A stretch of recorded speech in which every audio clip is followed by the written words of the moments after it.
Hi, Nick. Michelle. They had about, was it, do you think about eight people's names? Hey, Nick, can you hear me? You were I not. can. Can you hear me? Okay, perfect. Yep, we can. Excellent.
Hi, Crystal.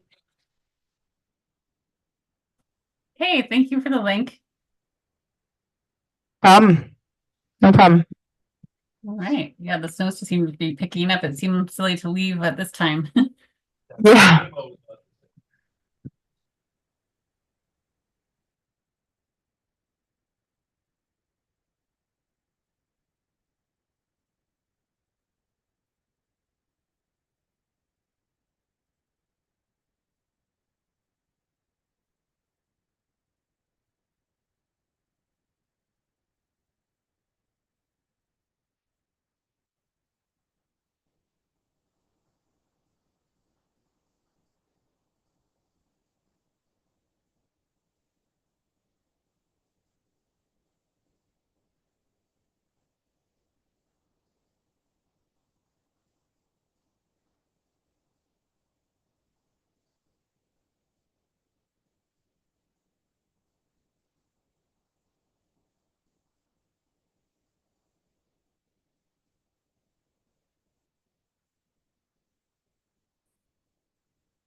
Good evening, everyone. I'd like to call to order the regular meeting of the Council of the Corporation of the Municipality of Kincardine at 5 o'clock on January 22nd, 2025 in the council chambers at the Municipal Administration Center.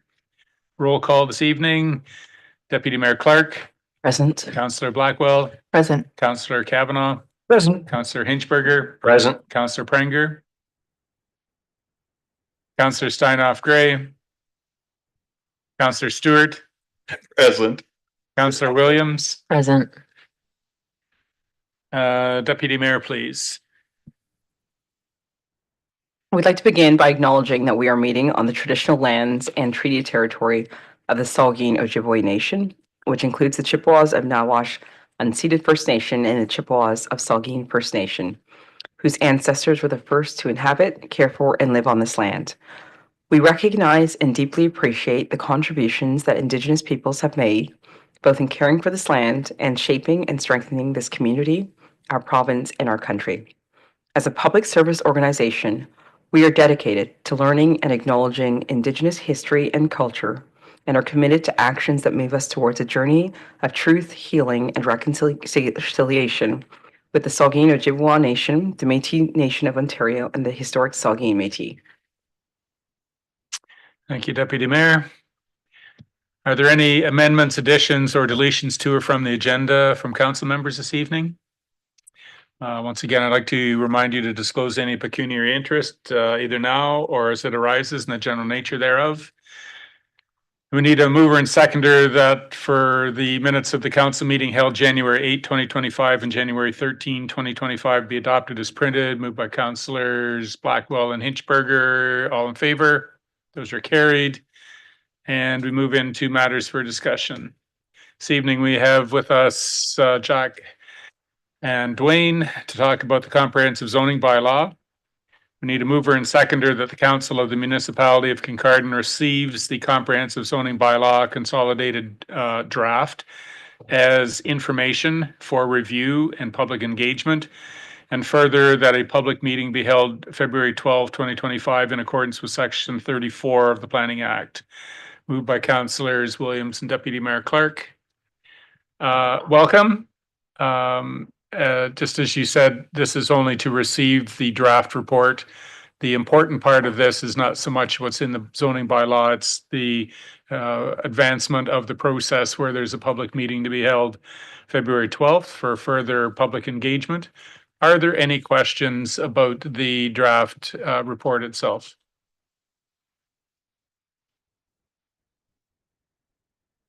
See, oh, you do have your hand up. Councillor Stewart, please. I tried, Jack. Yeah, and this will be just a quick one, but I think that people might need to, and this would be actually through you, Mayor, would be to Dwayne. It's something really interesting. It's a great report, great mapping and everything else. I really like the tracking pages, 362. It keeps me up at night. A nice piece of work with the community comments, a nice layout talking about it. One thing I think it'd be important about maybe to the public, because this is something new, EP1 versus EP2. Just give a quick explanation because everyone will be looking at the maps and I think people will try to understand the difference. Can you give us a 2-second? Thank you. Thank you, Councilor Stewart, and through you, Mayor. I'll try to give you the 2-second version. Unfortunately, it's going to be a bit longer.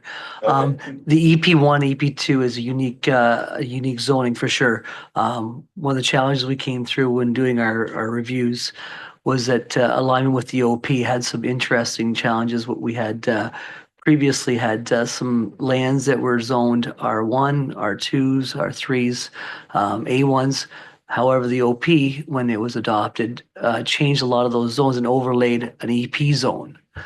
So some of the challenge we're looking at preserving some of our municipal goals and strategies where we're preserving the natural heritage features, and introduction of the EP1 and EP2 zones are specific to the existing lots that were previously zoned a different zone.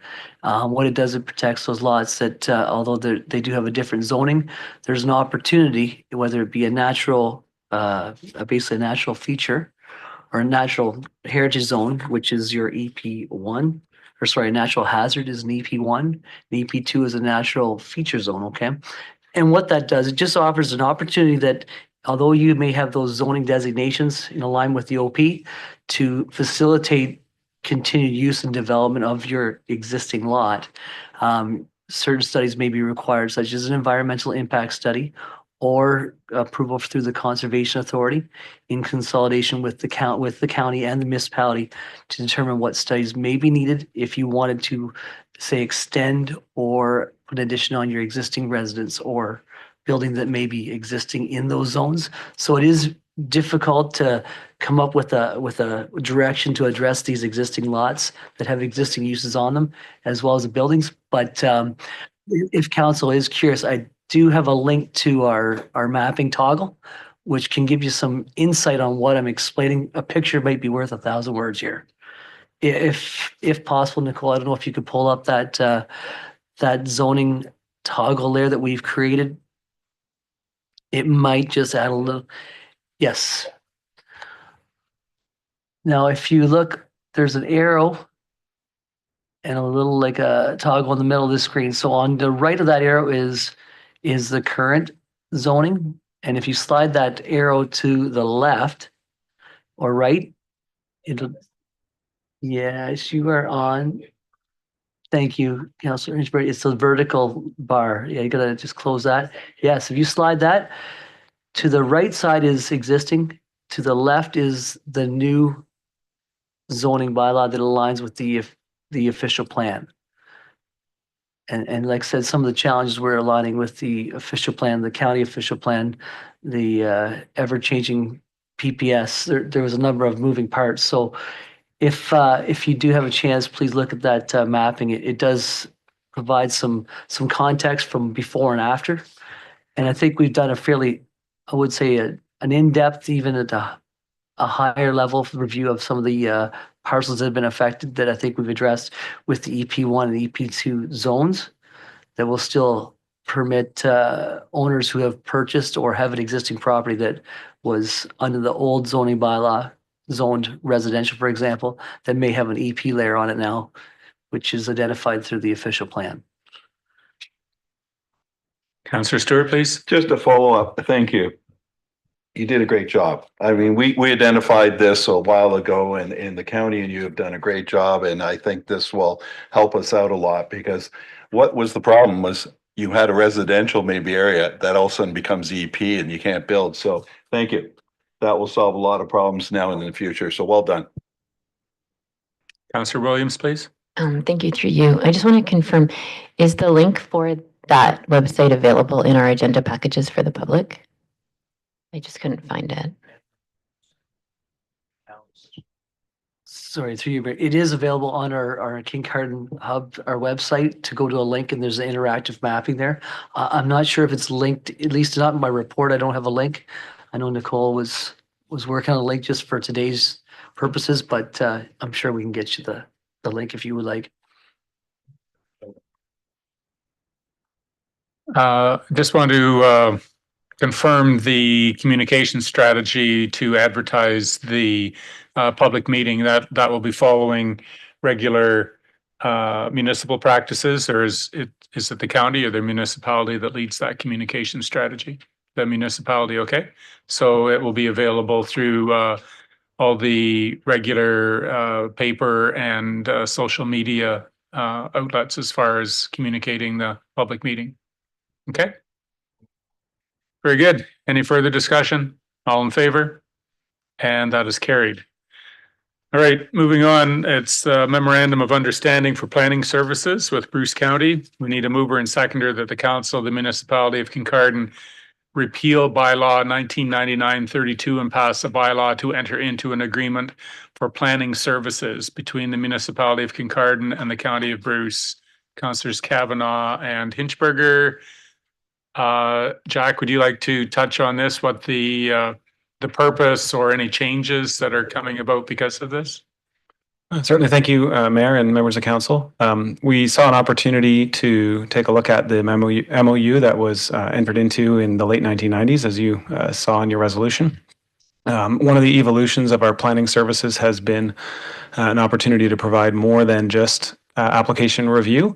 And so we wanted to ensure that that was recognized in the agreement and that provision was made for time to be available for each municipality in the county for support for policy and other special projects as may be desired by the municipality, while also making sure that we can balance our service delivery across all of the local municipalities. We also saw in recent years a need to prioritize engagement on legislative change, given the pace of change we've seen and an opportunity for leadership by the county in that domain.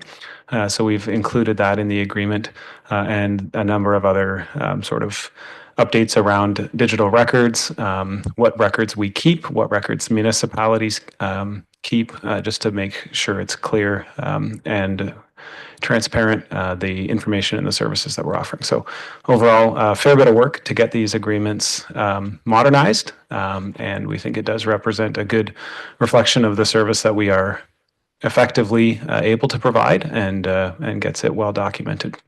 Happy to take any questions. Councillor Stewart, please.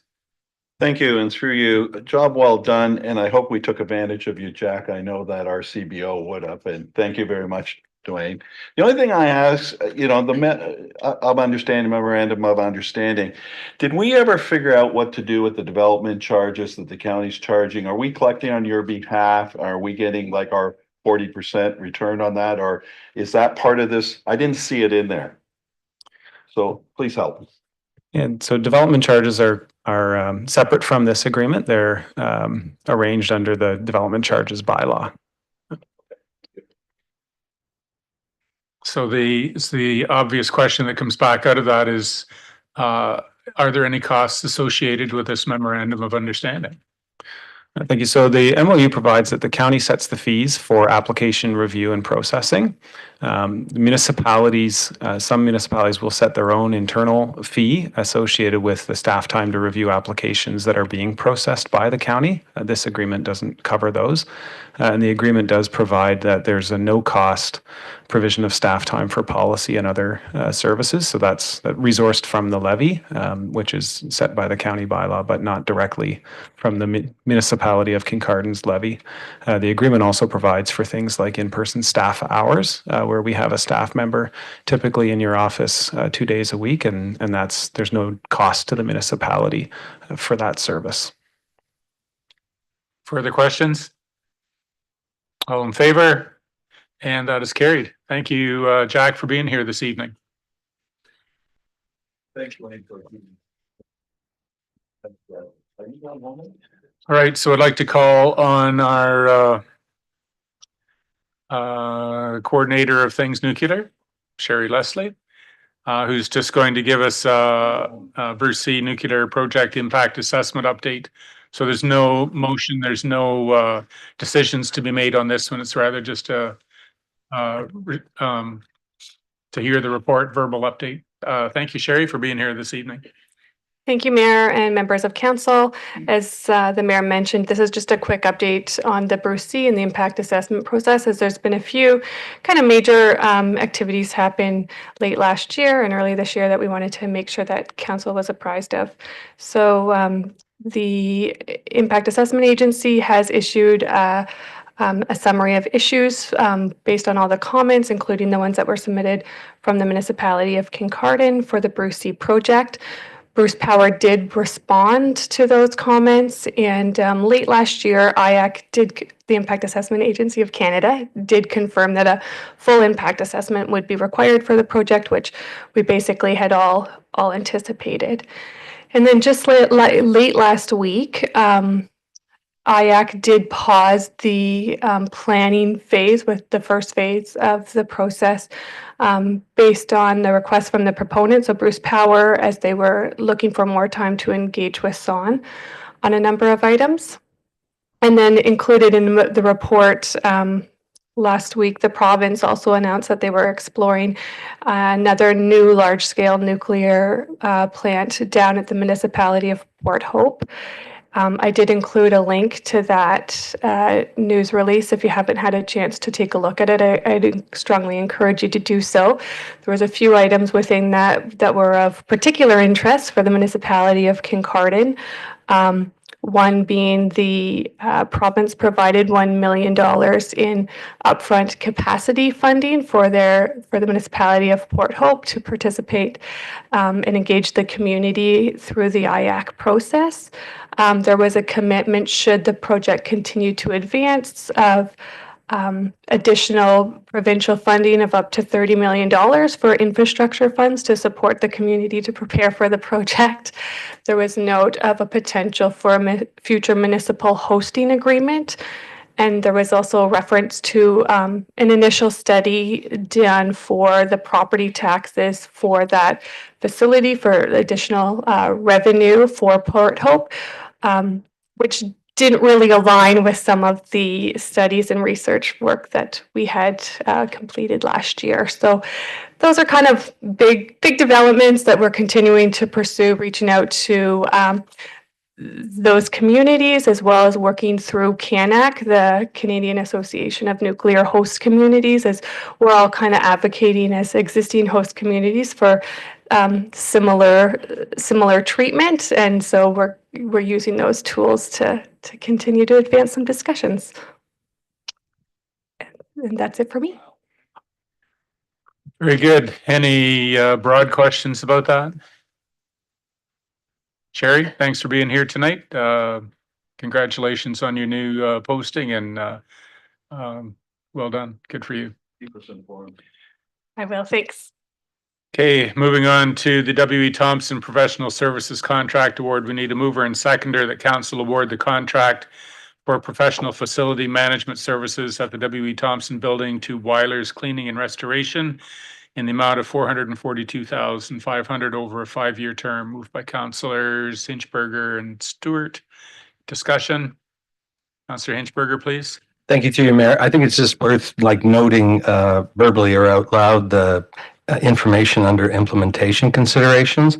In our municipal lands exercise, the entire W.E. Thompson site has been identified as potentially surplus to municipal needs. So logically, there's a question about not entering into a contract for cleaning services that you can't get out of, but under implementation consideration, it notes that the requirement for the contract, the prerequisite is there's an active lease agreement. And so if they're not as a lease agreement, the municipality can terminate the service contract with 1 month's notice. So I just thought it was worth talking out loud. All in favor? And that's carried. Review of council members on committees and boards. We need a mover and seconder. The council review and appoint or confirm the council appointments for committees and boards at the February 12, 2025 council meeting. Moved by Deputy Mayor Clark and seconded by Councillor Hinchberger. Deputy Clerk, did you want to speak to process about this, please? Sure. So as you know, the temporary postings for our previous councillor, Doug Kennedy, we temporarily slotted council members. So thank you very much for putting your name forward to fill that vacancies. So now we're just looking at a review if we are just going to slot the new councillor Williams into Councillor Kennedy's previous committees, or if we want to have a full review. So they're both before us. So that is the question. It's kind of a two consideration motion. Do you want to review the entirety of the committee appointments, or is it will it be a 7-1 vote that we just allow Councillor Williams to take up all the positions that other council members had assumed? So like we need to consider, do you want a full review, or do we just want to set them aside? Councillor Hinchberger, please. Thank you, through you, Mayor. Maybe let's just say I would not be in favor of necessarily allocating Councillor Kennedy's committee appointments to Councillor Williams. In the short period of time that I've been with Saugeen Mobility, I've developed a bit of affinity and an interest in the like for the work. There's also some scheduling of meetings that I think needs to be considered. So I don't necessarily think it needs to be like a full review, maybe just more of a check and adjust tweak of some of where we have. I'm presently on 5 committees. I would like to maybe transfer one of them. So I don't want a whole scale review personally. There had been some consultation with legislative services, and there is the option to circulate a, just a poll. Here's the list of them. Please tell us which one, well, we know which ones you're on. Are these the ones you want to stay on, or would you like to move to a different one, or what would you like to do? Just the first, second, or third choices. The clerk's department would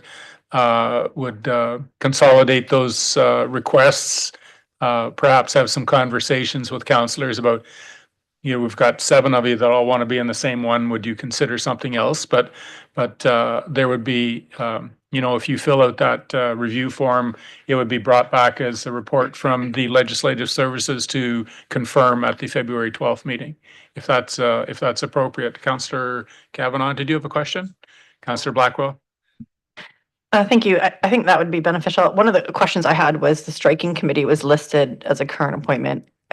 My understanding was that committee was no longer existing. So if we're doing a review, it might be beneficial to determine whether that's a committee we need to keep. Okay. Any further questions? So the motion would be slightly amended that council review appointments for committees at the February 12th. So we will strike the and appoint or confirm council appointment. So we will confirm them at that meeting, but the review process happens between now and then. Okay. Okay. All in favor? Got it. So the clerk's department will circulate that form where you can submit your preferences as far as committee participation. Community Improvement Plan, 2024 recap and 2025 preliminary priorities. We need a mover and seconder that the 2025 Community Improvement Plan program and funding continue to support downtown beautification, and that council direct staff to work with Bruce County Economic Development staff to assist with the implementation and administration of the downtown beautification program through Spruce the Bruce. And further, that council direct staff to utilize $20,000 from the 2025 CIP proposed budget, which it totals $60,000, to continue this program in collaboration with Bruce County Spruce the Bruce program. Moved by councillors Kavanaugh and Blackwell. Conversation. Councillor Kavanaugh, please. Anything?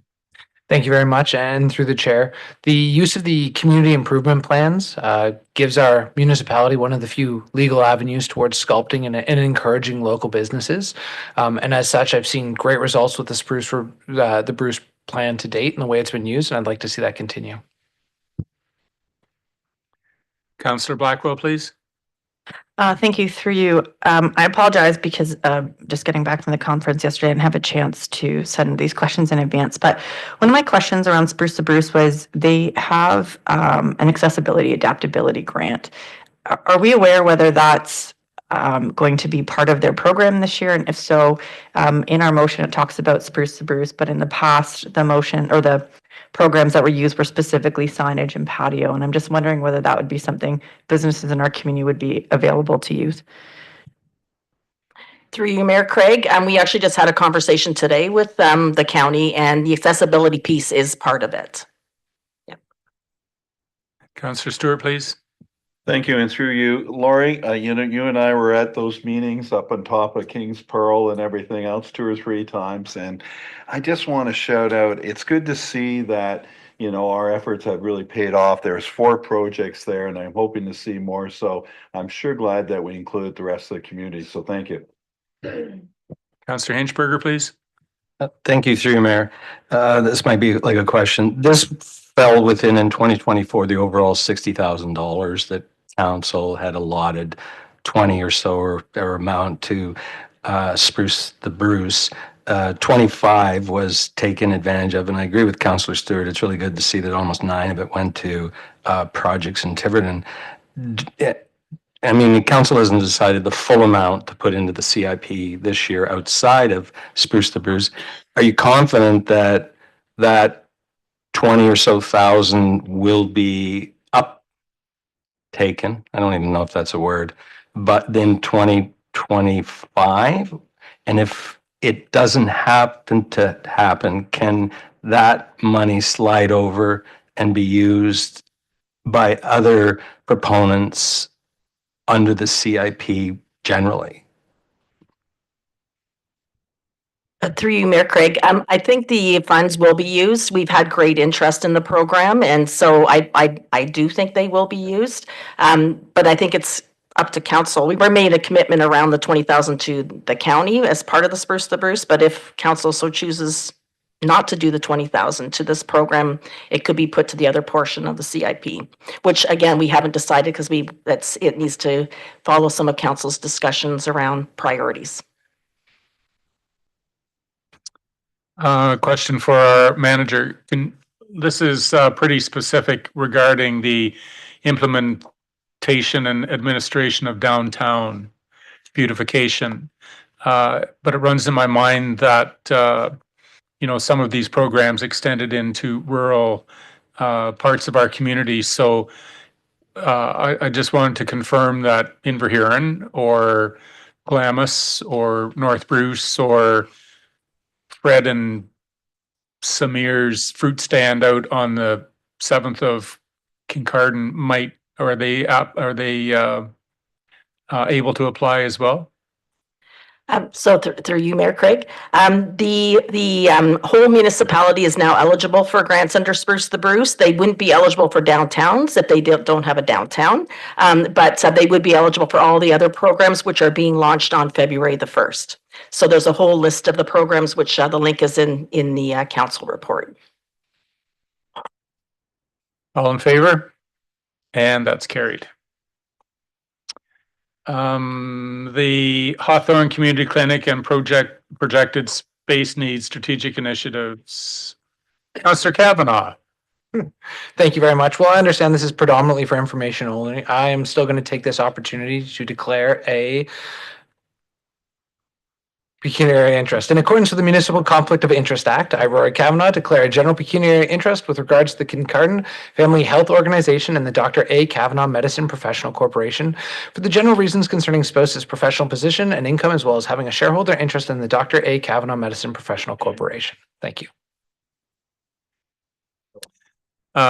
Like our nuclear or Bruce C update, this is an update from our manager regarding the Hawthorne Community Clinic and the, what we're looking at going forward. So manager, thank you for being here with this report tonight.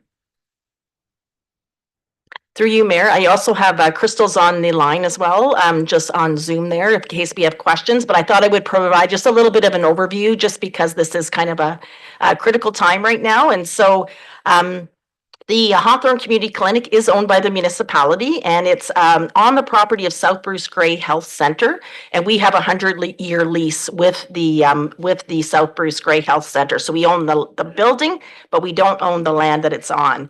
And really the purpose of this report is to update council on how the space is currently being occupied, but then also talk about the need and to identify the need that we need to do some future planning based on the needs of what's going to be happening around physician recruitment and accommodating and serving population growth.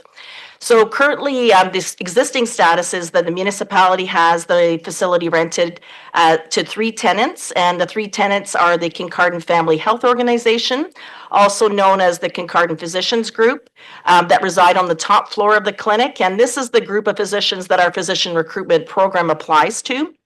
So we help, with some of those, the municipality offers the incentives for the physicians that are recruited to this team, and also offers turnkey operations at a reduced cost for this physician group through the physician recruitment and retention program. Currently, we estimate that we have room for 13 physicians in this upstairs space in the clinic, but we're estimating that we need 16 physicians just to meet the current population needs, and that's not factoring in Bruce C and the impacts of Bruce C as the community grows. The second tenant in the building is the Kincardine Family Health Team, which is a government organization. They're located in the basement of the clinic, or the bottom floor of the clinic. And they have allied healthcare workers, nurse practitioners, dietitians, social workers, and occupational therapists on that team. And they have run out of space in the bottom location. So they're full.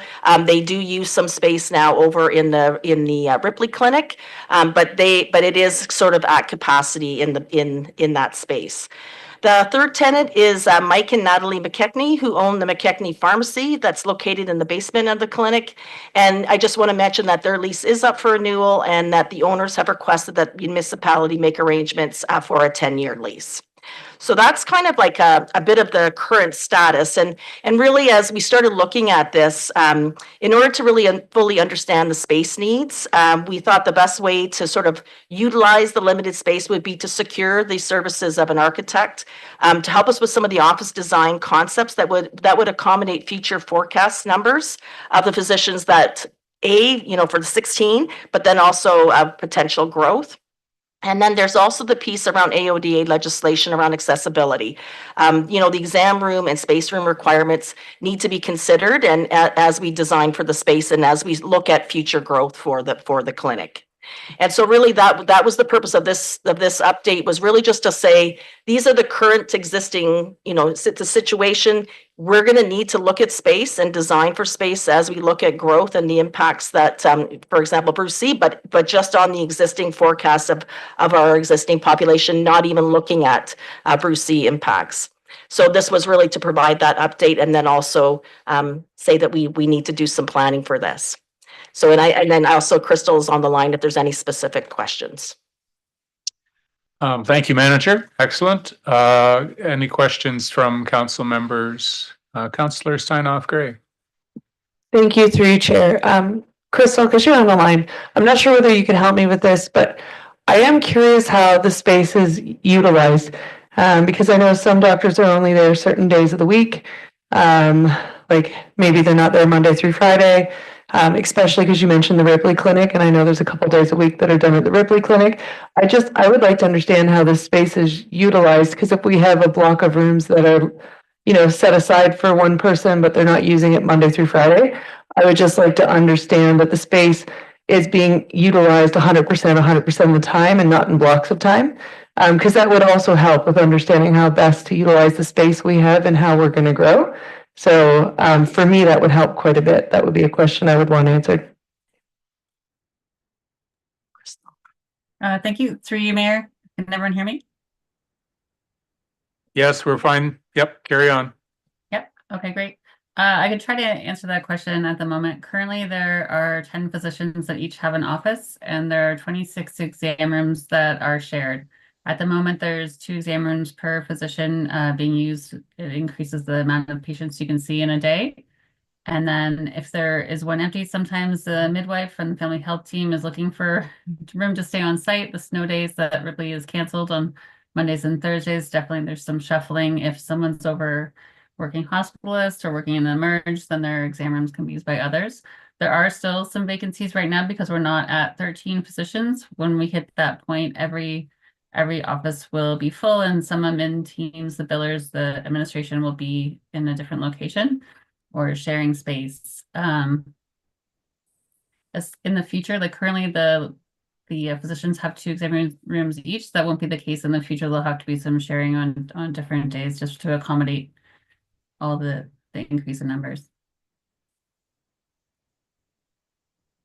Just to confirm then, on tagging on to Councillor's question, when we have a new physician come, they are assigned dedicated space. So when they're not in the office at this point, it's not being used. Is that what's happening? A dedicated office for them to set up as per the how they want it to be set up for their computer and their desk and their space, so that they have a home base, but the exam rooms are not necessarily dedicated. They are if available, but otherwise they would be shared. Okay, thank you. Councillor Prenger, please. Thank you, through you, Chair. My question is about point number 3 in your report there about the McKechnie Pharmacy.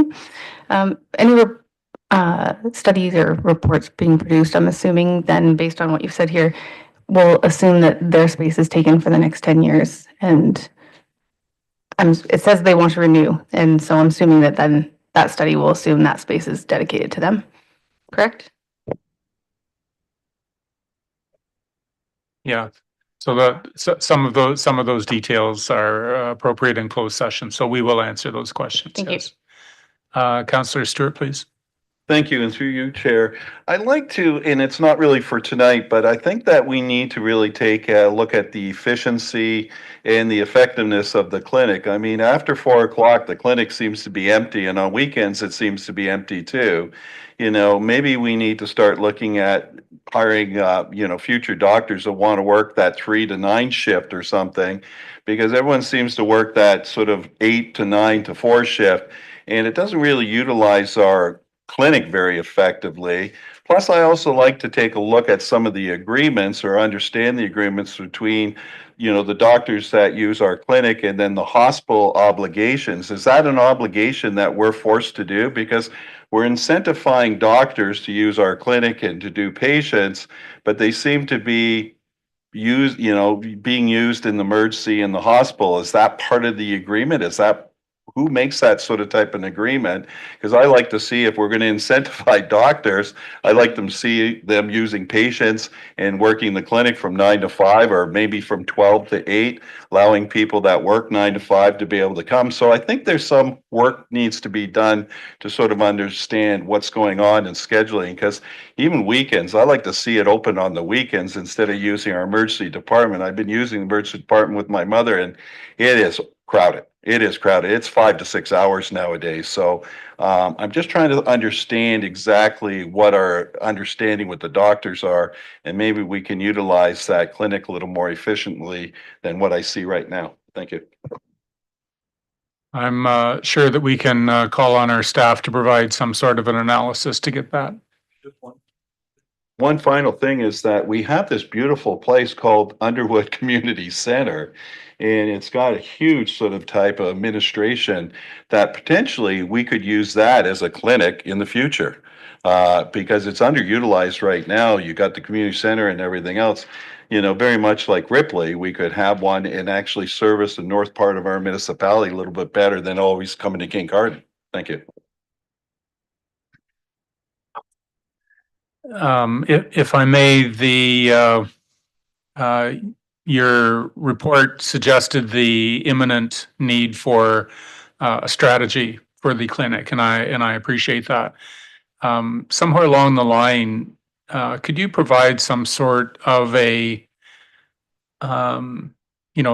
our physician recruiter and yourself will have a better idea of what the time frame is. What do we have? Is it, it's not 1 year, it's longer than that, but is it 3 years? Is it 5 years?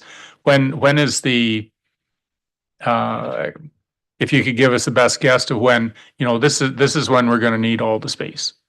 So if, it just gives us a little bit of time to, whether we phase it in through budgets or whether we need to do something significant quickly, I think that would be very helpful for council too, just to give a better sense. I've heard your recommendation of 3 years, or, there's different comments out there as well. So if you could provide some sort of a best estimate, maybe you've already given it to us.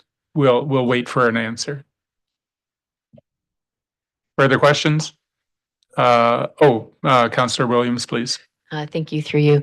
I think it would be helpful, and I'm making an assumption that as part of the estimate, we also look at, and I know we can't necessarily predict this, but a loss of doctor rate kind of worked into that, because I know that we've had some doctors leave as more common, so taking that into account as well, I think would be helpful. A lot of different aspects to look at. That's why we got a great team looking after it. So, all right, Manager, thank you very much for that presentation. Crystal, thank you for the good work you do, and we look forward to getting some more information down the road. All right. Okay, at this point, are there any members who would have a notice of motion which would be added at our next regular agenda for consideration?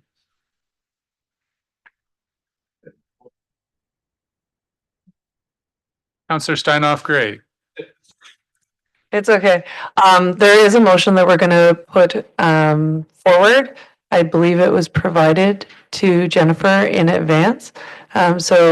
It will involve, We Having- just say the motion. This is, whoops. there is no debate. You can't debate it. So it is here's the motion. It's going to be presented. Motion is just to adjust the park fees and exclude daycares from it because they provide an essential service. We'll see it next week. Thanks. 2 weeks. 2. Okay, at our next council meeting. And do you need a seconder for that? So it's presented by Councillor Steinhoff Gray and seconded by Councillor Stewart. Any further motions? Okay. All right, we have the consideration of bylaws, 6.2, amend council remuneration. Need a mover and seconder that the council remuneration and expense policy amendment bylaw be deemed to be read a first, second, third time, finally passed and numbered as bylaw 2025-112, moved by councillors Deputy Mayor Clark and Councillor Steinhoff Gray. Is there any discussion? Councillor Hinchberger, please. Thank you to you, Mayor. Just to summarize, is the only real change to this, the section 4.1 on salary, the table? Through you, so because there was the removal of the section that related to police services boards, but there's no more detachment, then because we were removing that, we just updated as per the original bylaw, so the number is consistent with what was already approved. Okay. All right. Thank you. Councillor Stewart, please. Thank you. And through you, I don't know if I could do a friendly amendment. There's one section I think that's a little bit restrictive, and I think we're all adults here. It's section 4.5.4, meal reimbursement. Currently, there's no alcoholic beverages permitted for reimbursement. I really think that's might be a little bit juvenile. We're all adults and everything. And maybe we can do a friendly amendment that says 2 alcoholic beverages per day are permitted for reimbursement expenses. I think that's more than appropriate, especially if you're going out with clients and everything. So do can you want to do a friendly amendment? Do you want, I'm going to guess it's not an amendment to it. Yeah. So if you'd like to make an amendment, we'll see how that turns out. Okay, I'll do an amendment in 4.5.4 meal reimbursement. The last line should say 2 alcoholic beverages per day are permitted for reimbursement expenses. Is there a seconder for the motion? Okay, seeing none, we'll move on from there. Okay. You can have a drink, but you're going to pay for it yourself. That's all. Any further questions regarding the policy, their bylaw? All in favor? And that's carried. Fire protection grant agreement. We need a mover and seconder that the fire protection grant bylaw be deemed to be read first, second, third time, finally passed and numbered as bylaw 2025-113. Councillors Blackwell and Hinchberger, any discussion? All in favor? That's carried. Now we need a mover and seconder that the following bylaws are hereby read a first, second, third time, finally passed. The Bruce County Planning Services Agreement Bylaw 2025-114 and award the W.E. Thompson Maintenance Proposal Bylaw 2025-115, moved by Councillors Hinchberger and Steinhoff Gray. All in favor? That's carried. Moving on to the consent agenda. They're all here for your perusal and we'll pass them in one motion unless you would like to withdraw one for further consideration tonight or a subsequent meeting. Councillor Hinchberger, please. Thank you through you, Mayor. I'd like to pull 7.1 Alpha Delta, the CAO Q4 report, and ask that it be returned to a subsequent meeting with additions related to reporting on service requests that as outlined in the direction given by council on September the 11th. Unless I read it 3 times just to make sure I didn't see it. Anything else? What the CAO would like. Or do you want to respond now? Oh, okay. Just so we don't have to have it at a subsequent meeting, that's all. If that's okay. The report, we need an update. Okay. So you're asking? Through you, Mayor. So we are just working on a new system to allow that to be captured so that we can organize that more efficiently. And so there has been some design considerations by doing it through the website, but that hasn't been able to come to fruition for a variety of reasons. So we're going back to basics and having to track it just manually for now. Would you like further report than that, or was that sufficient for you? Thank you, through you, Mayor. When, I'd like to see the Q4 report updated with the manual work. Okay. Councillor Stewart, please. Yes, thank you. Through you, I don't want them pulled, just comments. 7.1 AA strategic initiatives. That would be in Laurie's department. Under economic development, I'd like to really see that, working with several landlords and continue to work with developers. So keep up that work. We really need to get spades in the ground. So you and your team, you have my permission to go ahead and shake the trees as much as possible. Looking forward to the report under physician recruitment, locum houses. I know that we've lost them, but there's some talk about condos. So I'm looking forward to that too. The other comments I like to make is 7.1 AE, Development Service Report. And it's good to see that Dwayne is here. But I just wanted to tell you, after last meeting, when I noticed that last report where we're quite low compared to our 24, 25, it seems that we have come up quite nicely in December 25. So the numbers have all bounced back. So we're not looking at any trends that are going south. So that's good news for everyone. Thank you. Councillor Hinchberger, please. Question on 7.1 AC, the community services update. What were the considerations given regarding putting sand fencing at Station Beach and not the Dunsmore Park Beach area there? That's one question I have. I can answer that question, and to you, Mr. Mayor. This was the first year that we've put up sand fencing, so it was a budgetary item. We received minimum funding through the purchasing of sand fencing, and as we continue with the program and with capacity, we'd like to look at the north side of the river as well. But for the time being, this worked within our business plan and our capacity with staff. Actually, just piggybacking on Councillor Stewart on 7.1A Echo, the development services report. I think it noted that we collected roughly $1 million in development charges locally in 2024. And just to highlight that future going can play a good role in expanding certain types of infrastructure that come with growth. Just like to point that out. Thanks. Growth pays for growth. Absolutely. Well, it's good, but it doesn't always. Broadly speaking. Okay, we need a mover and seconder that council approve the recommendations contained in the consent agenda dated January 20. Sorry, I had a. Oh, I'm sorry. Thank you.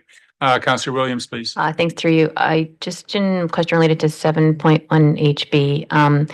If we'll be receiving an update on the impact that these changes around the Planning Act will have.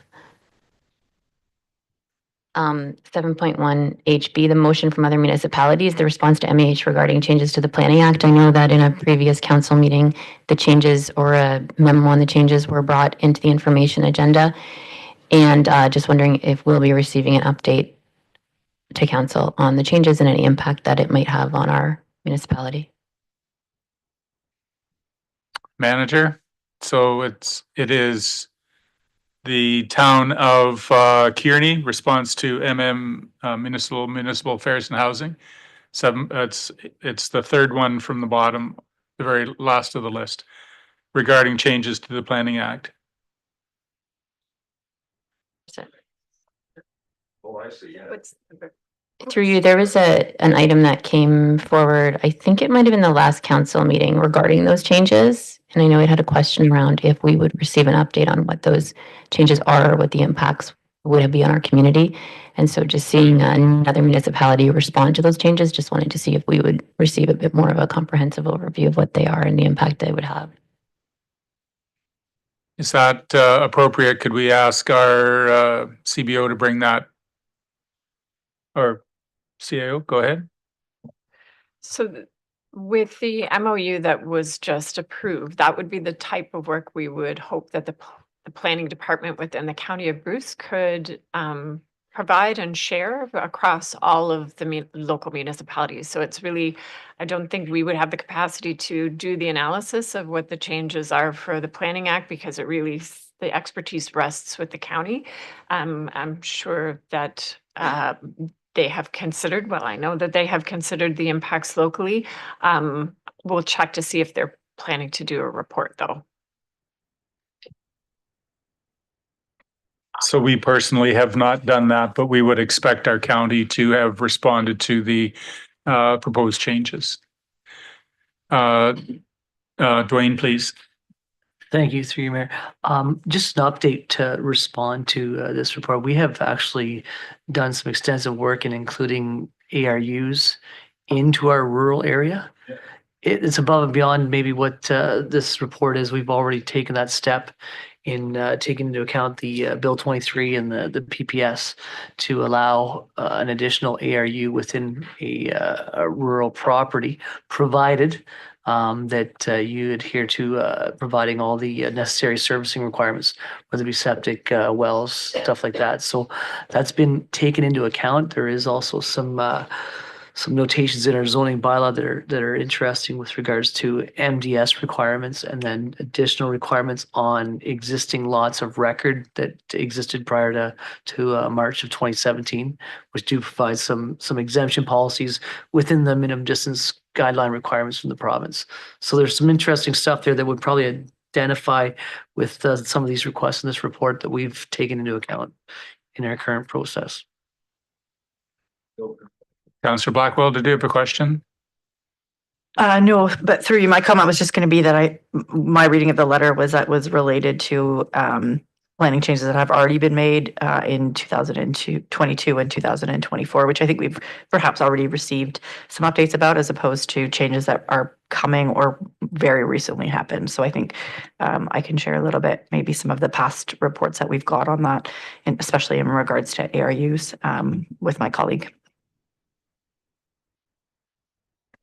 Okay, so we need a mover and seconder. The council approve the recommendations contained in the consent agenda dated January 22 and direct staff to proceed with all necessary administrative actions.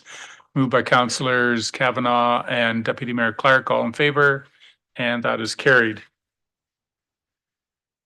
Member of Council, general announcements. Deputy Mayor. Just hoping the kids are at school tomorrow. No other announcements. That's not an announcement. That's a wish. Councillor Kavanaugh, please. Thank you very much. I have no announcements at this time. Councillor Stanoff Gray. I have no announcement at this time, but I do echo the sentiment. Councillor Williams. No announcements. Councillor Blackwell. Yes, thank you. I won't let you down. I wanted to announce, especially with the cold weather, that it's very apt that the United Way is preparing for their coldest night of the year fundraiser. It will be happening in Kincardine on February 22nd. The funds raised will be supporting the Good Food Box program, as well as United Way's outreach programs, which assists with things like utility arrears and supporting families to stay in their homes. Additionally, it's hard to believe, but we're coming up quick to Valentine's Day. So if you're looking for a way to celebrate with loved ones or friends, the Bridge is hosting their Share the Love fundraiser. And I was able to be there last Friday while they were receiving a grant to support their new free food store.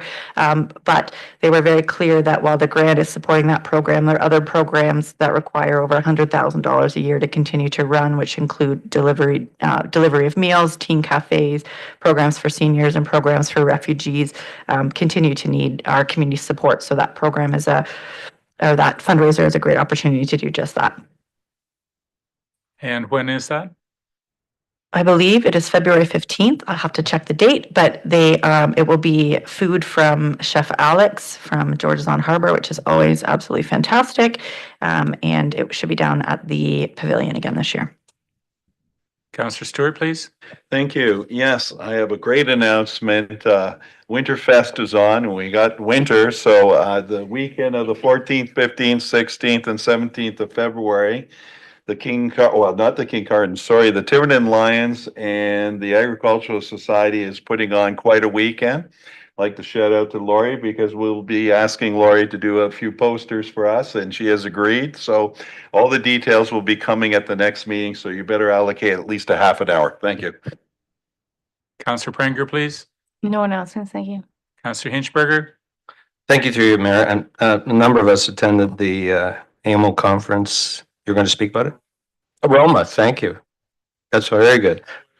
Rural Ontario Municipal Association Conference in Toronto on Sunday, Monday, and part of Tuesday, which I think was attended by in the order of like 2,000 delegates from throughout rural municipalities in the province. And I'm sure that those of us who went, there was such a sort of a heavy agenda with concurrent sessions that we split duties up and attended many things in person that we could, but I'm sure that many of us are still chewing mentally on what we observed while we were down there, what we listened to, talking to others from throughout the province. A couple of things that stood out for me. I went to a concurrent session on AMO, Association of Municipality of Ontario's new Healthy Democracy Project, which was really interesting. And the other is this is my second year going to that conference, and there are many elected officials at the municipal level,